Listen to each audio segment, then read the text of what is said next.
Welcome, everyone. I'm Tara Rodriguez, Director of the Division of School and Program Improvement. Thank you for joining the call this morning. And good morning. My name is Bridget Stacy, and I am the SEA Administrator for Kentucky's 21st Century Program. Again, thank you for joining us. We had a little technical difficulty getting started, but we are ready to go now. So let's take a look at some logistics for the call. If you have a question during the call, please send me an email at the address shown on the screen. We will answer your questions during the presentation if possible, but if not, someone will follow up with you right afterward. The webinar will be recorded and posted on the Title I Documents and Resources webpage for your reference later. Let's take a look first at a review of our May webinar topics. We had Jessica Sanderson as our guest last month. She talked about Title I Part A and English Learners Title III. We talked about time and effort procedures and ESEA complaint procedures, which is one of our Kentucky administrative regulations, and there were some reminders and updates as well. Today, our agenda will include Bridget as our guest, talking about 21st century programs. We will go over Title I application revisions, since those Title I applications are open, and then we will also provide some information about allowable cost. So Bridget, thank you again for being on the call this morning. Why don't you start by telling us a little bit about your role here at the department? Okay, so I have been working with the 21st Century Program for about 16 years now, first as a consultant and for the last 5 years as the SEA Administrator. I'm primarily responsible for compliance here at the state level at KDE and also at the local level as well. I organize trainings, provide daily technical assistance, and serve as the co-chair of our statewide advisory council.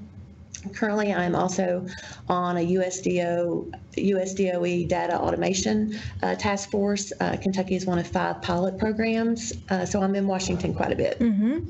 And a lot of the job responsibilities you mentioned are similar to federal programs, but there are some differences with the 21st Century Program. So why don't you tell us a little bit about that program?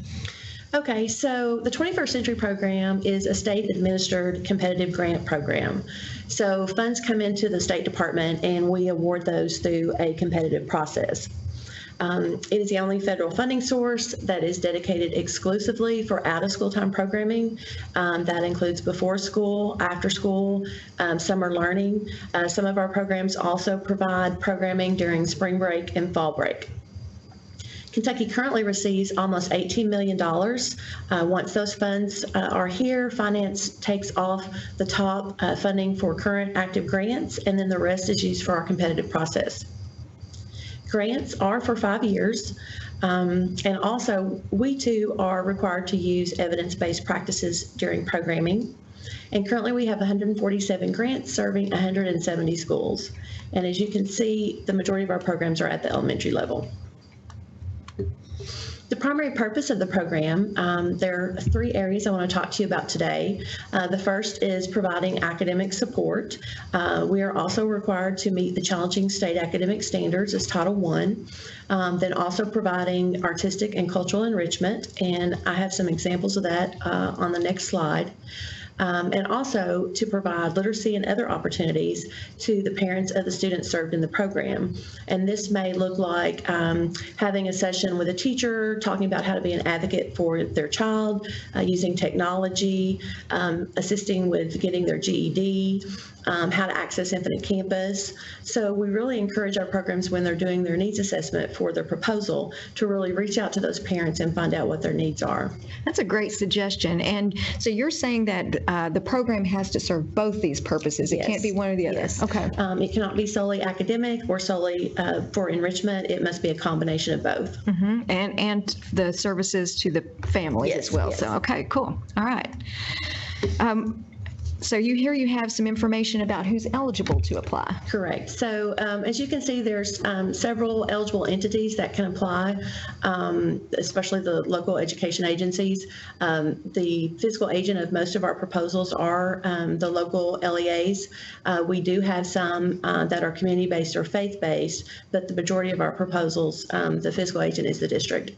And it's what's interesting is that it's not just the LEA who is eligible to participate. There are lots of other different organizations that can apply too. Yeah.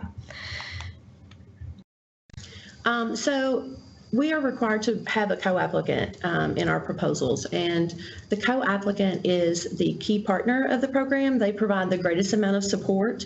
That may be through in-kind, actual financial donation, providing volunteers. So the co-applicant is the main partner that's going to support the program reach their goals and objectives by providing services to the school. Another thing I did want to mention about applications is that if the district is going to be the physical agent, they cannot have a co-applicant that is a program administered by the district. And an example of this would be the Frisky program. Here are some examples of co-applicants: the County Extension Office. They are a huge supporter of our programs across the state, as well as YMCA, your CBOs and FBOs, and the local library. They are also the co-applicant for a lot of our programs. So you can see that, I mean, there's a lot of opportunity here for collaboration and partnership, which is really exciting. Yes. Yeah. So we do have an absolute priority, and so programs must target schools that are eligible for Title I school-wide programs or have at least 40% free and reduced lunch. There will also be some competitive priority points in the RFA as well.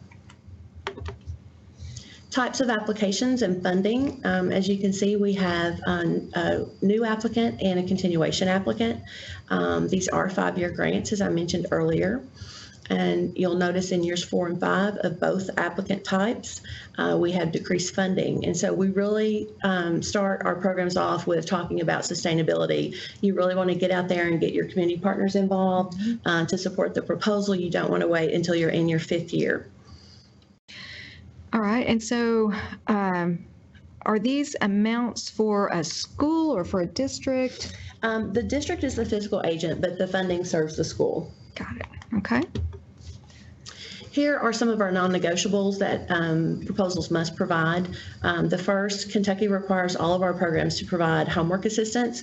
You know, if you're a parent and you leave your child after school for 3 hours, you don't want to get them home and then say, oh, I've got math homework. So you really want to make sure that they have their homework completed. And, you know, when a child walks into a classroom and they've got their homework completed, they have a whole different attitude about being in that class as opposed to knowing they don't have their homework done. Some other areas, remediation and acceleration. A lot of our schools use online programs to support this, online curriculums. And you can go to the What Works Clearinghouse, and there's a lot of programs on there that meet the ESSA requirements. So you can find those there. We also talk about transition readiness. And it's basically what it says. We really want those students to have the skills to transition from elementary to middle, middle to high, and high school to post-secondary. We don't want our kids going to college and spending their whole first year taking remedial courses. And I talked about skill building opportunities earlier, and then of course enrichments. Here are some examples of enrichment that a lot of our programs across the state are providing. It shows you the flexibility in our funding. You know, there's a lot of other activities that our programs can provide, but this is just a sample for you to look at. If you're facing any of these barriers, you can use these programs to support reducing those. And the types of activities that we see on this list kind of remind me of the expanded focus of Title I, which can be used to provide different types of program components if it's supported by the needs assessment. So I like this, and having visited a few of these sites, I know how much the students really enjoy those enrichment activities as well. So which type of enrichment do you see most often in your programs? So I would say for the examples that are up on the screen, STEM, of course, is basically in all of our programs. Archery, the elementary and middle school students love archery. Mentoring programs for a lot of our older youth. Also, we mentioned transition readiness and service learning opportunities in the community. Okay. So I tried to create some bullets and show some examples of how 21st Century can collaborate with Title I. We know that Title I targets students that are at risk for failing to meet challenging state academic standards. So likewise, I provided a lot of the barriers that are shown here on the screen that 21st Century also addresses to meet those academic standards. You see homelessness and migrant. The homeless program is also in my branch, and we work on a daily basis letting migrant and homeless know where our programs are located and what types of services they provide. Mm-hmm. Yeah, and we always are trying to encourage collaboration across programs. It's very important here and at the district level as well. Yep. All right. Some other areas of collaboration, 21st Century can really support schools at the Tier 1 and Tier 2 level through targeted interventions and those wraparound services. That may include community services such as counseling that students may need as well. Districts can also use their Title I funds and Title I or Title IV Part B in unison to provide programming after school. Another good example is that Title I may pay for a reading interventionist for reading remediation during the after-school program. A lot of our programs across the state, the schools have a reading interventionist, and those are participating in the after-school program, but a lot of our schools do not. So that is a way that Title I can also support the program. And also leveraging ESS funds to share in transportation costs or providing additional staff. Transportation is the #1 barrier in Kentucky. I'm sure all of you all know that. It's expensive. But if the students that you're wanting to serve can't stay after school because they can't get home, a lot of our districts know that, and so they bite the bullet and pay for transportation. So that's another way that the program can support. All right. So tell us about the application process. So the application process, we usually release our RFA around December, and it is posted on our KDU website under competitive grants. This year we are requiring a letter of intent, and we are also requiring applicants to attend one of the 4 technical assistance sessions. These sessions are the only opportunity for applicants to ask face-to-face questions, and a lot of times in the past we've seen that applicants that have not attended these sessions, they make minor errors throughout the application and they score low because of that. So we are requiring them this year to attend if you want to apply. And the RFA is going to be released in September, right? Yes. Okay, and I know that in September you also have a session at the Continuous Improvement Summit. Yes. Yeah, Yes. so look forward to seeing that presentation as well. All right. Okay, so we have more. Yeah, so applications are usually due back the 3rd Monday in November, and once those are received, the Grants Management Branch begins organizing a peer review process, and that peer review takes place in December. Awards are announced in March, and the funds are for providing program in the 2021 school year. All right. Let's see if anybody has any question. I do not see any questions about it so far. So thank you so much for being here, and it sounds great. It's very exciting. I so enjoy these the after school program, and I know how important it is to so many of our students. Thank you. Yes. All right, so let's go ahead and talk about some reminders. We're going to talk about some allowability, reminders about GMAP, and so on.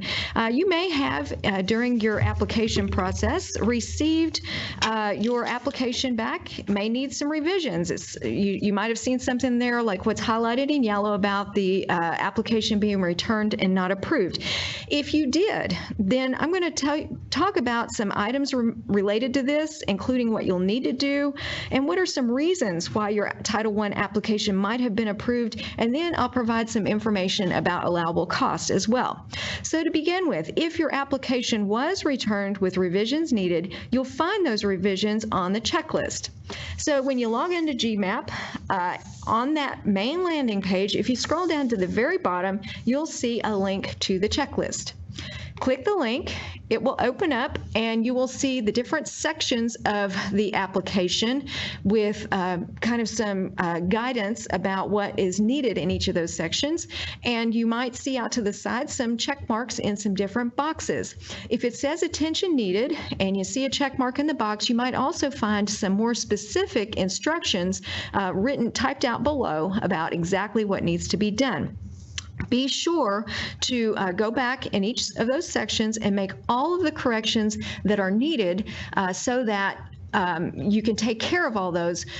Be careful about making additional corrections because those will also need to be approved and reviewed, and they may not be approved. So be careful about that.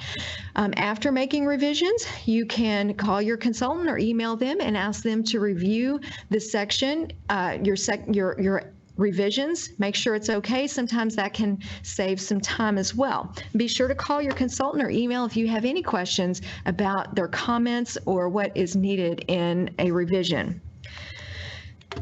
Some common types of revisions we often see are more detail needed in a narrative.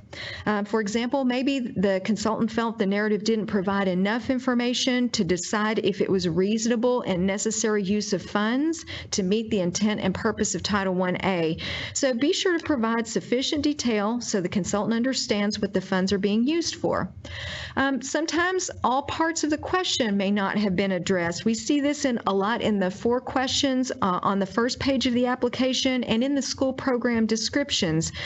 Make sure that the schools provide information about the strategies that will be used at each grade level and how they will address their achievement gaps. And you'll find more information about this on the checklist. Another common revision we often see are inconsistencies between sections or pages. This might have to do with head count or FTE of personnel not matching from page to page. Sometimes budget amounts may not match from page to page, and so on. Another revision is in district set-aside. We have seen a big improvement this time around in the district set-aside. So thank you to all those districts that have made changes to their district set-aside based on the district set-aside guidance. There are still some districts we'll need to follow up with on that, and that could be another revision that's been requested. Also, sometimes you might get a response back that a cost is just not allowable, and I'm going to talk some more about that here in the next couple of slides. We talked about in February about allowability procedures and how these are required to be documented, and they talk about how you are going to determine and how your principals are going to determine whether a cost would be allowable. Factors that were suggested as being important would be whether the cost is supported by the needs assessment and the school improvement plan and the district improvement plan. It could be about whether the expense is allowable, reasonable, necessary, and documented. It would be nice or important to show the chain of command as far as who will make the final decision about whether a cost is allowable. And also, again, about whether it meets the intent and purpose of Title I, which is to help improve the achievement of all students, but especially focusing on those students who are at risk of not meeting the challenging state standards. So related to allowability is a misunderstanding that comes from the non-regulatory guidance, which is cited at the bottom of this slide. This is really good non-regulatory guidance. If you haven't had a chance to look at this yet, it's on the resources page at the end. This is just one tiny piece of it, but it related to allowability, so I wanted to go over that. And we will probably go over more of this particular document in the July or August webinars. But sometimes there's a misunderstanding that Title I funds may be only used to support reading and math instruction, and actually these funds can be used in a school-wide program to support academic areas that the school's needs assessment identifies as needing improvement. So again, we see here the importance of that needs assessment in determining allowability. So the non-regulatory guidance goes on to explain and give lots of examples of what kinds of activities could be funded with Title I if they are reasonable, necessary, allocable, documented in the needs assessment, and so on. But these could range from things like measures to improve school climate and culture, social emotional learning needs, and academic needs in many more programs in addition to reading and math, although those are always still areas of importance. I'm going to go over one example here. This is field trips are often a request we get around this time of year. So going back to what we discussed about allowability, let's talk about field trips as an example of that. We see field trips as a request not only in Title I, but in lots of other federal programs as well. And some of the things that we would be looking at, just as we would for any cost, is this a cost that is reasonable, allocable, necessary, and documented? How is it going to help with the needs that were identified in the needs assessment? How is it represented in the school improvement plan or the district improvement plan? Would a field trip such as this meet the intent and purpose of Title I?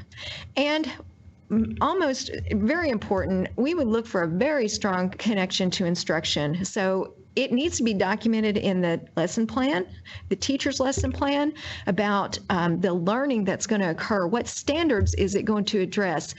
There needs to be instruction before, during, and after that field trip, a follow-up that really allows for reflection and extension of the learning that occurred during the field trip, and connection between that learning and what was learned before, during, and after the field trip. Again, field trips should not be used as a reward for students, not when it's being paid for with Title I or federal funds, and field trips should not be used for primarily entertainment purposes. Those types of trips would not be approved. So we will be looking for that strong connection to instruction. So this is just an example of the kinds of thought that goes into determining whether something will be allowed and approved. And at the district and school level, these kinds of analyses of the cost should be taking place as well. So if you are working on revisions of your application, there are several sources of technical assistance and guidance that we can provide to help you with that. First of all, the Help for Current page is right inside GMAP. It is very quick and useful if you have a quick question about something like the poverty factor, which one you should select, or whatever it might be. You can get a quick answer there. The checklist is also a great source. We use it to review applications, and you can also use that as a rubric to help you self-assess your application and determine if it's meeting all of the requirements. Your consultant is also available to answer questions for you. If you need more in-depth or one-on-one assistance, schedule a Skype session or a face-to-face session at KDE with your consultant. Please just email Jennifer Aiken, and I will provide her her contact information at the end on the contacts page. We are in full swing of some regional trainings offered in June and July. Those are focusing for new Title I coordinators. Of course, district superintendents and finance officers are also invited, but even if you have more than 3 years of experience, and if you would like to attend one of these sessions, you are more than welcome. We've sent out registration information about the sessions in our newsletters and in the Commissioner's Monday emails. There is also some more guidance and recommendations for your Title I application in our May Title I newsletter, which is available on the Documents and Resources page. Here's just a quick reminder, Project 310D, just a reminder to spend down any remaining funds that you have. We have been emailing districts that have some remaining funds in that project, but we have seen a big improvement in the amount of funds that have been spent down in the last month. As a reminder, this is the bullet there is straight from the awards notification that all funds must be spent or encumbered by September 30th, 2019 for this particular project, and the final federal cash request must be submitted by December 6, 2019. 2019. If you are not sure, if you would like to see your award notification, I've put a link to that in the resources section. But again, if you have funds remaining, we will continue to send out reminders because we want those, we know your programs need the funds, and we would like to see all those funds spent on the programs. Here is our resources page. There's a link to the non-regulatory guidance that I mentioned earlier. The next two resources on the set-aside guidance and the April Title I newsletter provide some information about supplement, not supplant, and allowable costs. Those are good resources as well. The federal grants webpage is where you will find your award notifications, which contain all kinds of helpful information, and which I talked a little bit about in the May webinar last month. And I'm going to add a link as well to the documents and resources page in case you have not visited that page yet. Let me see. I do not see any questions. Remember, if you have a question or if you have a suggestion for a topic that you would like us to cover during one of these webinars, please feel free to send an email. Our contact information is here on this slide. Please feel free to call or email at any time, and we will certainly try to address any requests or questions that you have. Thank you so much again for joining the webinar this morning, and I hope to see you next month on our next month's webinar.